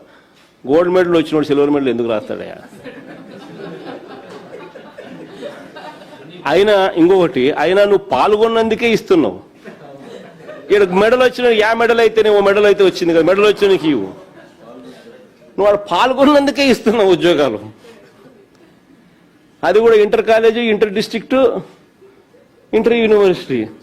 ఇదేమో నేషనల్ గోల్డ్ మెడలిస్ట్. ఏదో మెడల్ నువ్వు చెప్పినట్టు గోల్డ్ మెడల్కి అప్లోడ్ చేయాలి, సిల్వర్ మెడల్ అప్లోడ్ చేసిన అదే అనుకుందాం. యాదో మెడల్ అయితే వచ్చింది కదా, వచ్చిన దుర్గయ్య నా పక్కనే కూర్చోన్నాడు. ఎక్కడికి అన్యాయం ఇది? కూనా రవికుమార్ అధ్యక్షుడంట, ఇంకోడు జూడో అసోసియేషన్ ఏమో విశాఖపట్నం ఎంపీ లోకేష్ తోడరుడు, ఇంకోడు ఎంపీ భరత్. వీళ్ళే పాల్గొన్న సర్టిఫికెట్లు ఇస్తారు, వీళ్ళే వాటిని ధృవీకరిస్తారు, వీళ్ళే ఉద్యోగాలు ఇస్తారు. నిజంగా ఖచ్చితంగా నిజమైన క్రీడాకారులకు జరిగిన అవమానం కాదా ఇదని అడుగుతా ఉన్నా. క్రీడాకారుల పేరుతో వీళ్ళు చేస్తా ఉన్నది స్కామ్ కాదా అని అడుగుతా ఉన్నా, మోసం కాదా అని అడుగుతా ఉన్నా. ముందు తన వాళ్ళకేమో ఉద్యోగాలు వచ్చేలా జీవో నెంబర్ 4, జీవో నెంబర్ 47తో గేట్లు తెరిచినాడు. ఇది చూడండి బాగా ఆశ్చర్యంగా. ఫస్ట్ వాళ్ళకి అందరికీ ఉద్యోగాలు వచ్చేట్టుగా జీవో నెంబర్ 4, జీవో నెంబర్ 47తో గేట్లు తెరిచినారు. అంటే డిఎస్సి పరీక్షలు రాయాల్సిన అవసరం లేదు, నువ్వు పాల్గొంటే చాలు, పాల్గొన్న సర్టిఫికేట్ కూడా మేమే ఇస్తున్నాము అని గేట్లు తెరిచినారు. గేట్లు తెరిచిన తర్వాత వాళ్ళందరికీ లోపలికి పంపించుకున్నారు. పంపించుకున్న తర్వాత మళ్ళా జీవో నెంబర్ 23, 25 and 56తో మళ్ళీ గేట్లు మూసేసినారు. అంటే పాత జీవోలు మళ్ళీ రద్దు చేసినారు. జీవో నెంబర్ 23 స్పోర్ట్స్ పాలసీ మార్చినారు. జీవో నెంబర్ 25 ఇంతకుముందు ఇచ్చిన జీవో 4ను రద్దు చేస్తూ, జీవో నెంబర్ 56 ఇంతకుముందు ఇచ్చిన జీవో నెంబర్ 47ను రద్దు చేస్తూ. అంటే గేట్లు ఎత్తుతారు, వాళ్ళ మనుషులందరికీ లోపలికి పంపిస్తారు, మళ్ళీ వీళ్ళే పని అయిపోయిన తర్వాత గేట్లు క్లోజ్, పాత జీవోలు రద్దు, కొత్త జీవోలు పిక్చర్లేకి.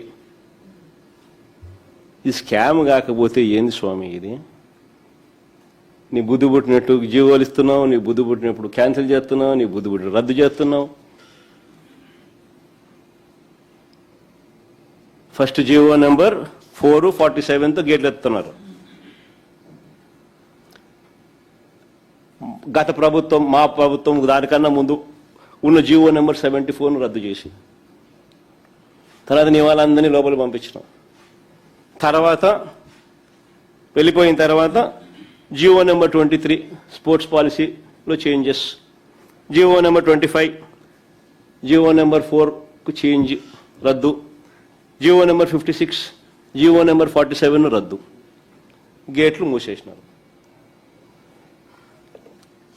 అర్థమైంది కదా?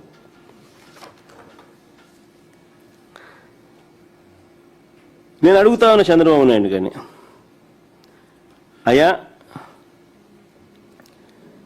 జీవో నెంబర్ 4, జీవో నెంబర్ 47 నువ్వు ఎందుకు రద్దు చేసినావు? అంత మంచి జీవోలను అనుకుని ఉంటే.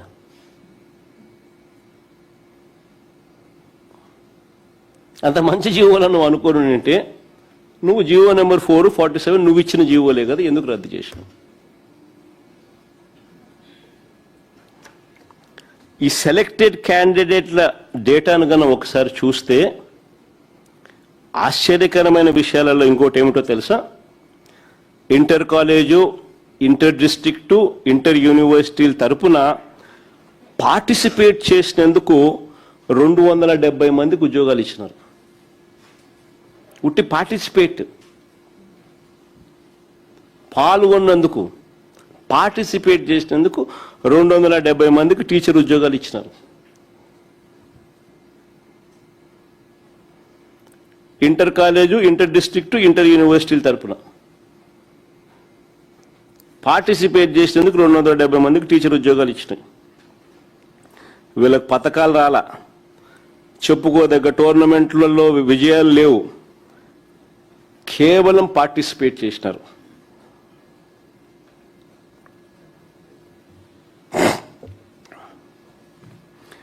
పార్టిసిపేషన్ సర్టిఫికెట్లు ఇచ్చిన జాబితా చూస్తే వీళ్ళు వచ్చిన తర్వాత యూనివర్సిటీలకు వీసీలుగా కూడా వీళ్ళ మనుషుల్ని అపాయింట్ చేసుకున్నారు. సో వాళ్ళ దగ్గర నుంచి కూడా కొన్ని సర్టిఫికెట్లు తెప్పించినారు. ఆంధ్ర యూనివర్సిటీ నుంచి 37, వెంకటేశ్వర యూనివర్సిటీ నుంచి 31, నాగార్జున యూనివర్సిటీ నుంచి 28, ఆదికవి నన్నయ్య యూనివర్సిటీ నుంచి 19, రాయలసీమ యూనివర్సిటీ నుంచి 15, కృష్ణదేవరాయ యూనివర్సిటీ నుంచి 14, యోగి వేమన యూనివర్సిటీ నుంచి 7, డాక్టర్ అంబేద్కర్ యూనివర్సిటీ నుంచి 4, సాంస్కృతిక యూనివర్సిటీ నుంచి 2, మిగతా యూనివర్సిటీ నుంచి ఒక్కొక్క సర్టిఫికెట్ తీసుకొచ్చినారు. ఇంటర్ కాలేజ్ పోటీల్లో అంటే వివిధ కాలేజీల మధ్య జరిగిన పోటీల్లో పాల్గొన్న 99 మంది 99 మందికి టీచర్ ఉద్యోగాలు దక్కాయి. మెడల్స్, ట్రోఫీలు రాకపోయినా కేవలం పార్టిసిపేట్ చేసిన వాళ్ళు ఇందులో 86 మంది.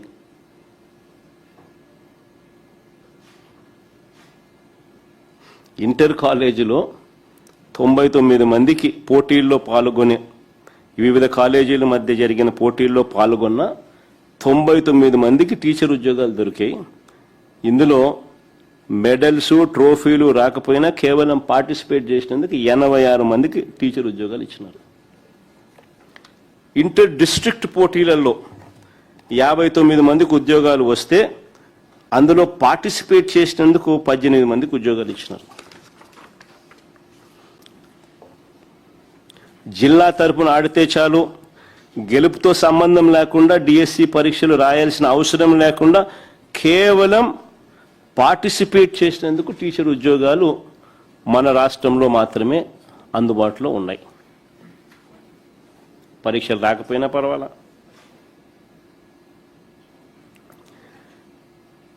ఈ స్పోర్ట్స్ కోటా కింద ఉద్యోగాలకు ఒక్కొక్క పోస్టుకు 15 లక్షల నుంచి 20 లక్షల దాకా అమ్ముకుంటూ బేరసారాలు జరుగుతా ఉన్న వీడియో కూడా బయటకు వచ్చింది. ఒకసారి ఆ వీడియో ప్లే చేయండి ఒకసారి.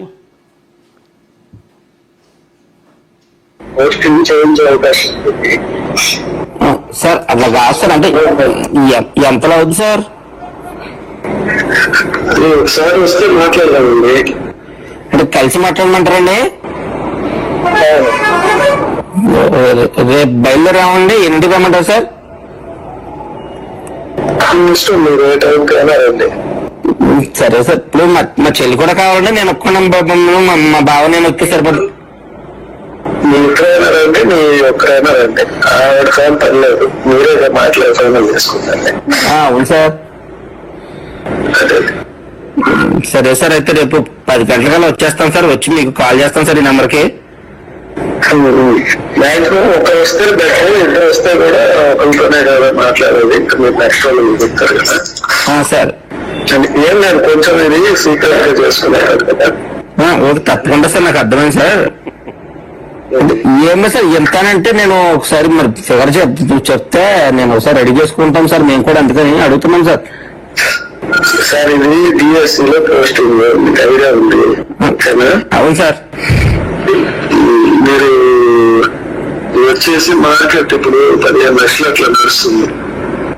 బాబాయ్ అంతంటే పెట్టలేమండి. ఏంటంటే డైరెక్ట్ గా పోస్టింగ్ ఇవ్వటమే కదా. సరే అందుకన్నా మీరు వచ్చి మాట్లాడితే నెగోషియేషన్స్ చేద్దామంటే చేద్దాం. సరే సార్, అయితే ఓకే అండి.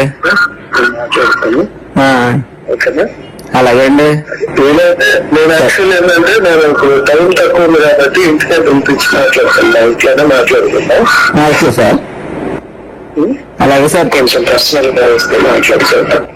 తప్పకుండా సార్. ఓకే అండి, థ్యాంక్ యూ సార్.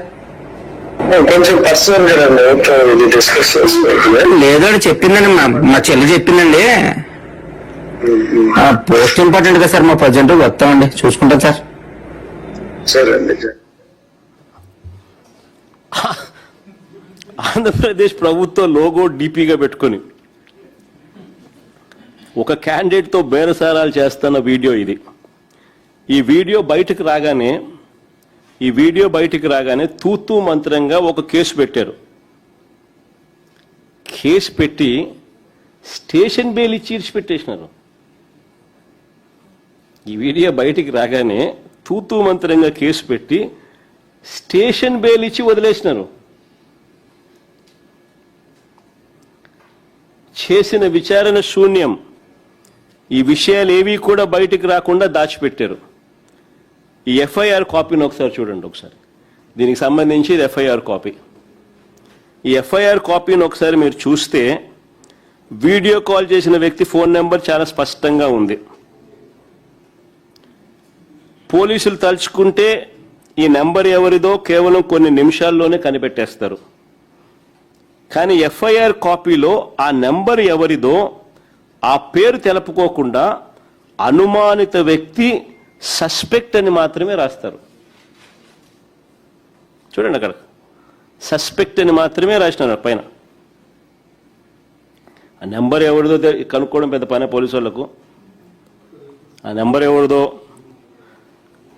వారి పేరు తెలపకుండా అనుమానిత వ్యక్తి సస్పెక్ట్ అని మాత్రమే రాస్తారు. పైగా ఆలస్యం ఎందుకు జరిగింది అనే కాలంలో చూస్తే కింద ఆలస్యం ఎందుకు జరిగింది అనే కాలం ఒకసారి మీరు గమనిస్తే దాంట్లో ఏమని రాస్తారు?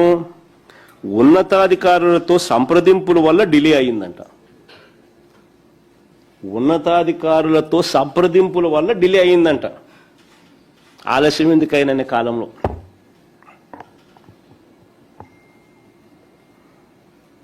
దీని అర్థం ఈ వీడియో కాలు ఆషామాషిది కాదని, అనుమానిత వ్యక్తి చాలా ముఖ్యమైన వ్యక్తి అని తేల్తా ఉంది కదా.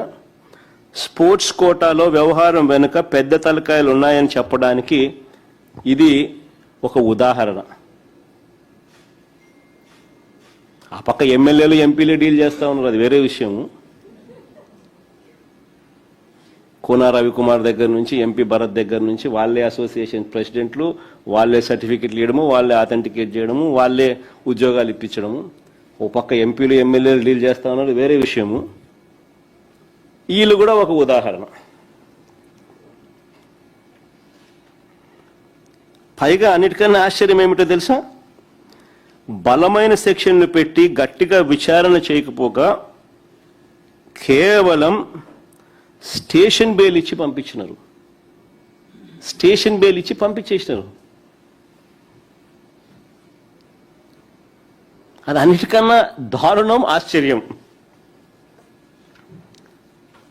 అసలు చంద్రబాబు నిజంగా అడ్మినిస్ట్రేషన్ అంతా ఎలా ఉంటుందనేది ఒక చిన్న ఎగ్జాంపుల్ చెప్తా. చంద్రబాబు నాయుడు గారి అడ్మినిస్ట్రేషన్ అంతా లీకేజీలు మయం. 1995లో 10th class paper leak. Chandrababu Naidu గారి అడ్మినిస్ట్రేషన్ ఎలా ఉంటుంది అన్నది ఒకసారి చరిత్ర చెప్తా, ఒకసారి వినండి. 1995లో 10th క్లాస్ పేపర్ లీక్. 1996లో ఎంసెట్ ఇంజనీరింగ్ పేపర్ లీక్. 1997లో ఇంటర్మీడియట్ పేపర్స్ లీక్. 2017లో 10th సైన్స్ పేపర్ లీక్. 2019లో 10th పేపర్ లీక్. 2025లో బీఈడి పేపర్ లీక్.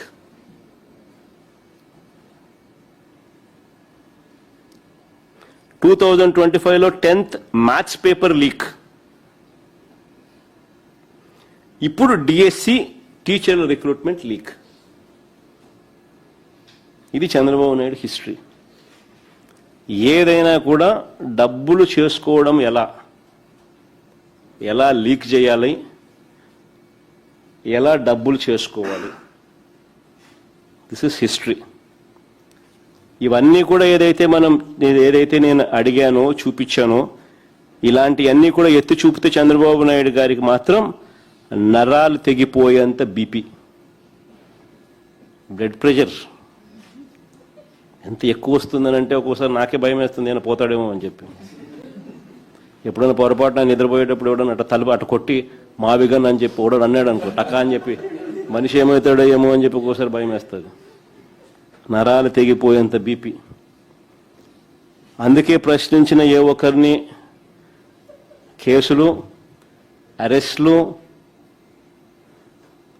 ఎవరైనా మీరు ప్రశ్నించండి, ఎక్కడైనా కానీ ప్రశ్నిస్తే చాలు కేసులు, అరెస్టులు, భయపెట్టడం. ఇది రొటీన్ చంద్రబాబు నాయుడు గారి పాలనలో. ఇవన్నీ కూడా మనం చూస్తూ ఉన్నాం. అయితే చంద్రబాబు నాయుడు గారికి ఒక్కటి గట్టిగా చెప్పాలి. అయ్యా చంద్రబాబు నాయుడు గారు, ఇప్పుడు ఉన్నది జెన్ జీలో ఉన్నాం, ఆల్ఫా, జెన్ ఆల్ఫా కూడా వచ్చేసింది. నువ్వు గన ఈ మాదిరిగా తప్పు చేసినాక ఈ మాదిరిగా ఇబ్బందులు పెట్టే కార్యక్రమాలు ఒప్పుకోకుండా ఇబ్బందులు పెట్టే కార్యక్రమాలు చేస్తే కాక్రోచెస్ లేస్తాయి. గుర్తుపెట్టుకో చంద్రబాబు అని చెప్తా ఉన్నా.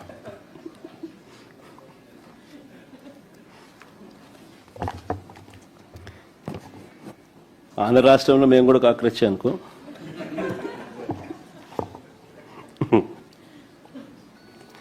ఇన్ని ఆధారాలు ఉన్నాయి కాబట్టి సిబిఐ దర్యాప్తును అడుగుతా ఉన్నాం. ఇన్ని పక్క ఆధారాలు, సాక్ష్య ఆధారాలు సహా ఉన్నాయి కాబట్టి సిబిఐ దర్యాప్తును అడుగుతా ఉన్నాం. లోతుగా వెళ్తే మరిన్ని విషయాలు కూడా బయటకు వస్తాయి. విద్యాశాఖ మంత్రి సాక్షాత్తు చంద్రబాబు నాయుడు గారి కొడుకు మంత్రిగా ఉన్నాడు కాబట్టి ఈ తప్పులపై విచారణ చేయడానికి చంద్రబాబు ముందుకు రాడు. సరికదా ఎదురుదాడి చేస్తూ తప్పించుకునే ప్రయత్నం చేస్తాడు. కాబట్టి ఖచ్చితంగా సిబిఐ ఎంక్వైరీ కావాలి, వేయాలి. అందుకే ఇన్ఫ్యాక్ట్ వారం రోజుల క్రితం డిఎస్సి అభ్యర్థులంతా కూడా నా వద్దకు వచ్చినప్పుడు వారికి నేను ఒకటే చెప్పాను, వారి తరపున న్యాయ పోరాటంలో ఖచ్చితంగా వాళ్ళ తరపున వాళ్ళకు తోడుగా ఉంటామని చెప్పాం. ఒకవేళ అప్పటికీ కూడా వారికి న్యాయం జరగకపోతే మేము అధికారంలోకి రాగానే ఒక కమిషన్ వేస్తాము, రీవెరిఫై చేస్తాము, అన్యాయం జరిగిన వారికి న్యాయం చేస్తాము, తప్పు చేసిన వారిని ఖచ్చితంగా శిక్షను కూడా శిక్షిస్తాము అని కూడా ఇంతకుముందే నేను చెప్పాను. ఇన్ఫ్యాక్ట్ రేపు రాష్ట్ర వ్యాప్తంగా నియోజకవర్గ స్థాయిలో వైఎస్ఆర్ కాంగ్రెస్ పార్టీ ఆధ్వర్యంలో చంద్రబాబు గారి 2 ఏళ్ల వెన్నుపోటు పాలనపై నిరసన ర్యాలీలు రాష్ట్ర వ్యాప్తంగా కూడా ప్రతి కాన్స్టిట్యున్సీలోనూ ప్రతి నియోజకవర్గంలోనూ నిరసన ర్యాలీలు నిర్వహిస్తూ ఉన్నాం. దగాపడ్డ రైతులు, దగాపడ్డ మహిళలు, దగాపడ్డ పిల్లలు, ఇలా దగాపడ్డ ప్రతి వర్గాన్ని కూడా కలుపుకుంటూ రేపు ప్రతి నియోజకవర్గ స్థాయిలో ర్యాలీలు నిర్వహించమని చెప్పి అంగీభావంగా దగాపడ్డ రైతులు, దగాపడ్డ మహిళలు, దగాపడ్డ పిల్లలు, దగాపడ్డ నిరుద్యోగులు, యువతకు నెల 3,000 ఇస్తానన్నాడు సూపర్ 6, సూపర్ 7 హామీల్లో. నెల 3,000 అయితే దేవుడు ఎరుగు. వాళ్ళకి రైట్ఫుల్గా రావాల్సిన ఉద్యోగాలు కూడా వాళ్ళకి ఇవ్వకుండా స్కాములు చేస్తూ అక్కడ కూడా దగా చేస్తూ ఉన్న పరిస్థితులను కూడా ఎండగడుతూ రాష్ట్ర వ్యాప్తంగా రేపు 12వ తారీఖున రాష్ట్ర వ్యాప్తంగా ప్రతి నియోజకవర్గ కేంద్రంలో కూడా గట్టిగా ర్యాలీలు, ప్రొటెస్ట్ కార్యక్రమాలు గట్టిగా చేయాలి అని చెప్పి 2 ఏళ్ల వెన్నుపోటు పాలనపై నిరసన ర్యాలీలు గట్టిగా నిర్వహించాలని చెప్పి పార్టీలో ఉన్న క్యాడర్కి అందరికీ కూడా పిలుపునిస్తా ఉన్నాం.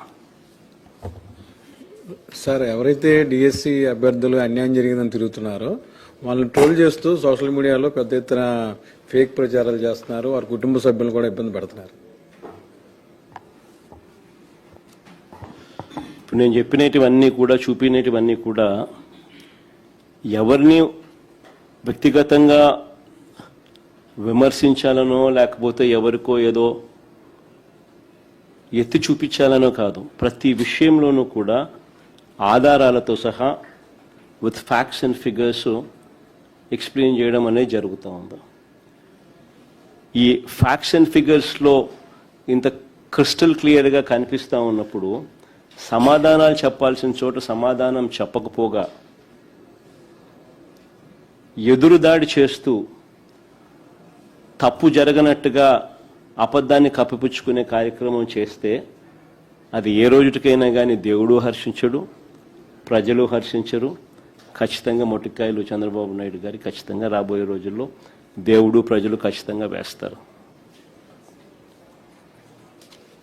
Sir, CM Chandrababu Naidu says this DSC has been most like transparent way they have conducted this exam. So what do you say on it? In fact, I'll just give a little briefing in English as well, so that because the issue is of national importance, the issue has a bearing on the plight of lakhs of people who've written this exam in the state of Andhra Pradesh. So I'll just give a background of this in English as well. See, the first thing is, as I had pointed out, there are approximately 5-6 points here that are relevant. I'll just spot out the highlights of these 5 or 6 important points so that you also understand how it has been conducted. See, the DSC question papers are to be prepared. The responsibility of the DSC. DSC convener conducts the exam while the question papers are prepared by SCERT. This is the norm. Chandrababu Naidu ensured that both the responsibilities are given to one person. That is the director of SCERT alone. This is the beginning of the entire scam. Then another aspect which reeks of scam going further is this job should never be entrusted to outsourcing employees or outsourcing contract.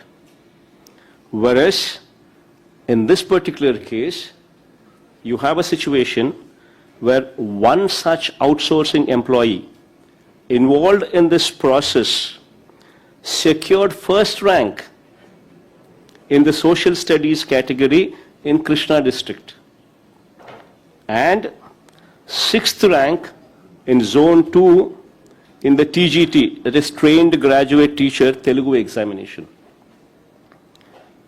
I mean, an outsourced employee working within the department secures first rank in the same very exam. And you know what the irony is? This person was not given the job.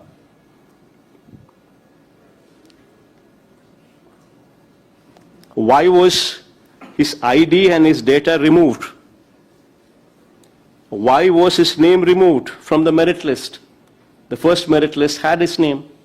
The second merit list, the name was removed. Why wasn't he invited for verification? And the worst part is, this person went to the court.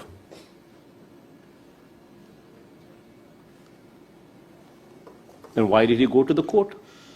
These people say this person did not turn up for verification of certificates, and that is why we could not give him a job. Somebody who scored first rank and somebody who's gone to the court.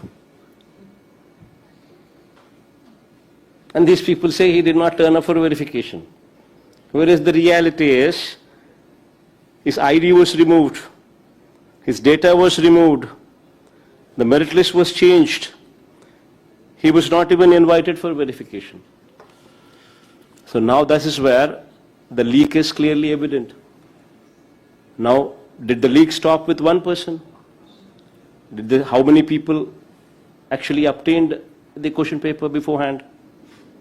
Now, what is the extent of the leak? What is the extent of the scam?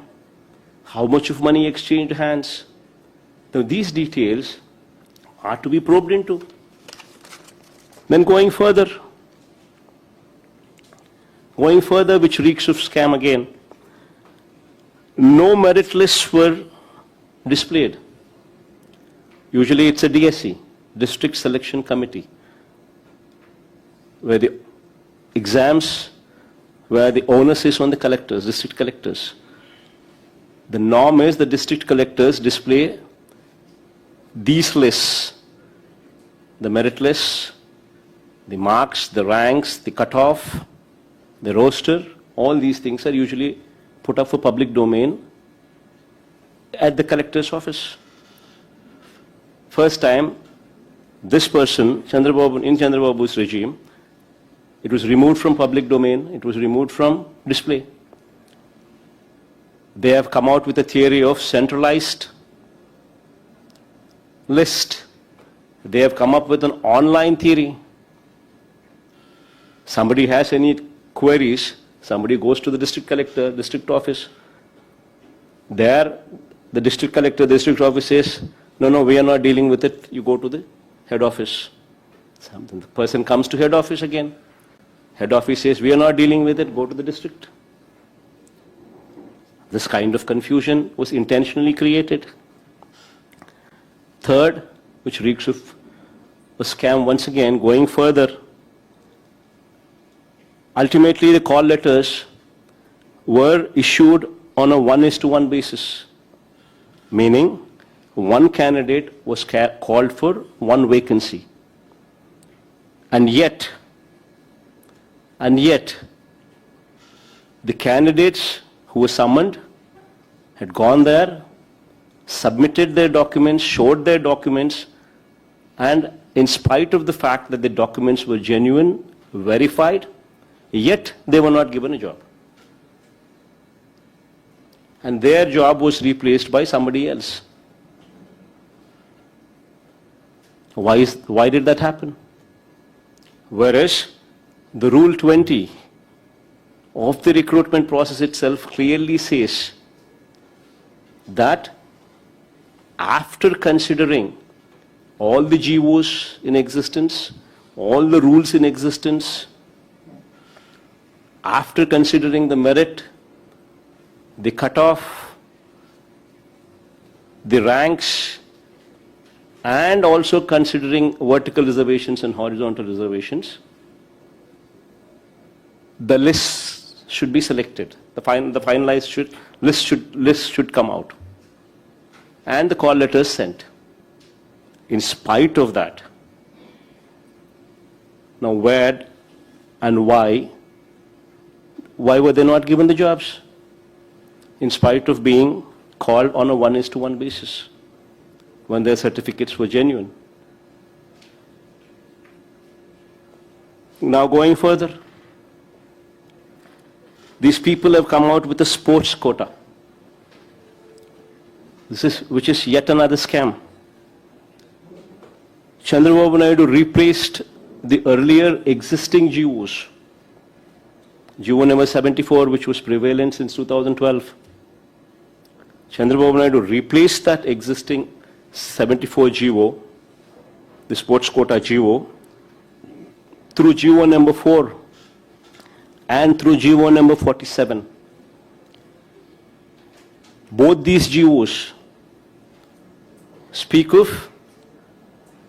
the candidate selected in sports quota, the candidate getting a job through sports quota, need not even write DSC exam. This is the biggest scam. You're giving teacher posts. People are selected to teach children in math, in Hindi, in Telugu, in social sciences, etc. and etc., without even having to go through a DSC exam. And the worst part is, the person who's sitting beside me, Durgaya, is a national games gold medalist. He was given, he was sent a call letter on 1:1 basis, and yet he was denied a job. The worst part is, jobs were given on participation basis. Forget about medals. All what is needed is participation. And you know where? Inter-district, inter-college, inter-universities. All what one had to do is participate. And you know what the worst part is? The association presidents for these games, the softball and the judo, are none other than TDP MLA. TDP MLA is the Ravi Kumar is softball association president. He is the one who gives the certificates. He is the one who authenticates. And then judo association president is none other than Telugudesam Party MP and Nara Lokesh's co-brother. And I forgot, Nara Lokesh is also the education minister. He is the education minister. And his co-brother is an MP and he is judo association chairman. Now he only gives the certificate, he only authenticates certificates. And what one needs to do is just participate. Forget about medals. Now what kind of a scam is this then? Now the worst part is, after he had scrapped GO number 74 and issued GO number 4 and GO number 47, and after his people were recruited, then he shut the gates again, scrapping the very own GOs, that is GO number 4 and GO number 47, scrapping those very GOs by issuing GO number 23, GO number 26 and GO number 47,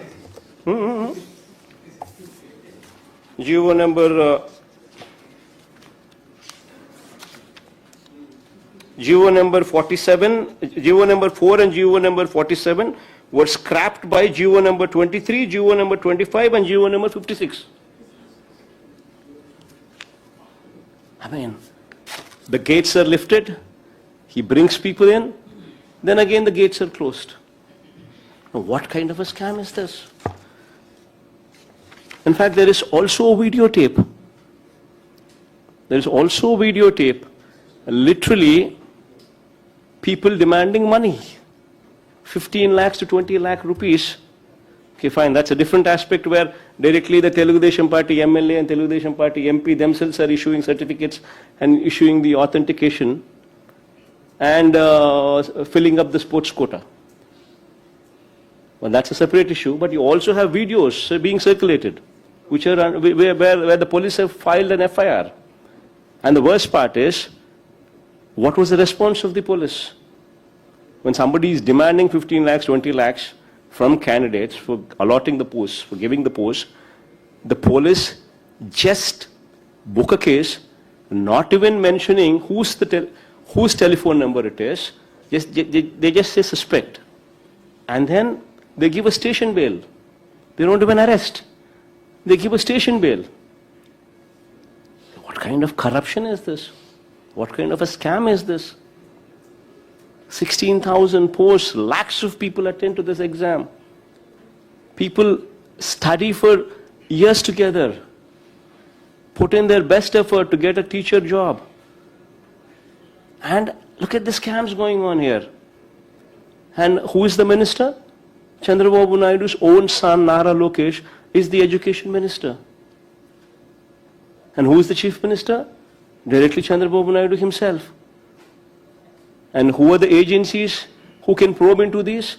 If Chandrababu Naidu is given the freedom to do so, it would be his own police, it would be his own officers who report to him. Then how does one get justice? So it's very important that to instill confidence in the minds of the people, especially in the state of Andhra Pradesh, that a CBI inquiry should be brought in so as to instill confidence in the minds of the people in the state of Andhra Pradesh. This is the scam. Now I've shown you all the evidences. I put forth literally all the GOs, all the videos, all the call letters. I put forth all the everything with all evidences this document is being put forth. And if this does not warrant a CBI inquiry, then what does?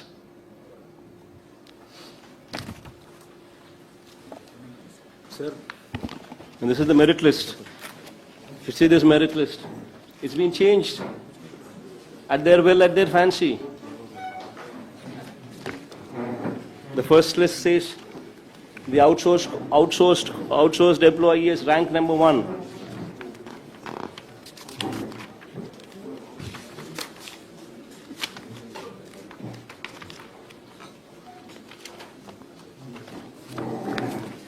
In the second list, there is no name. Name has been changed. Name has been removed. And the outsourced and the outsourced employee goes to the court.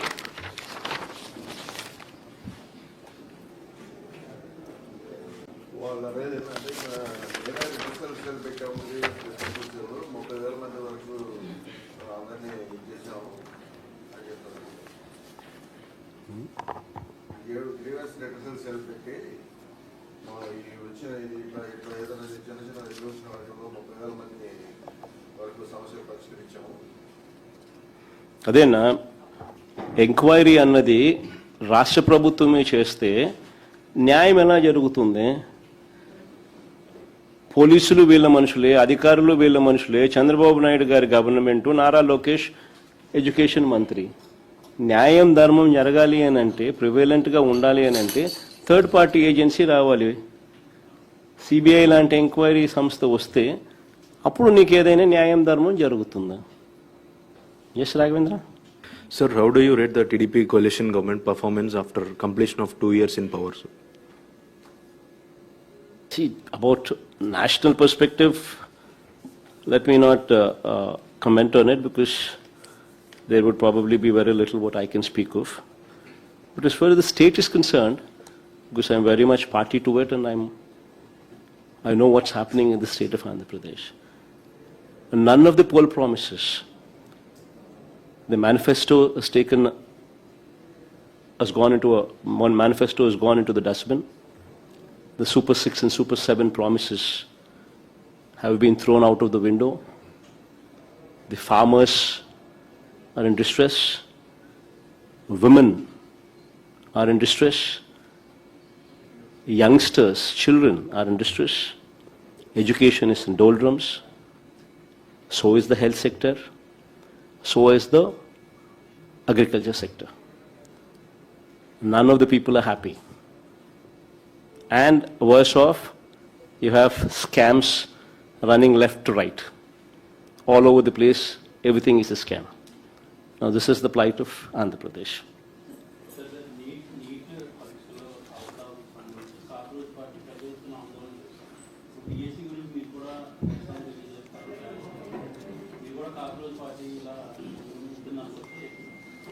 See, basically, cockroach party na ingokta pakan bedte durga. See, the most important thing is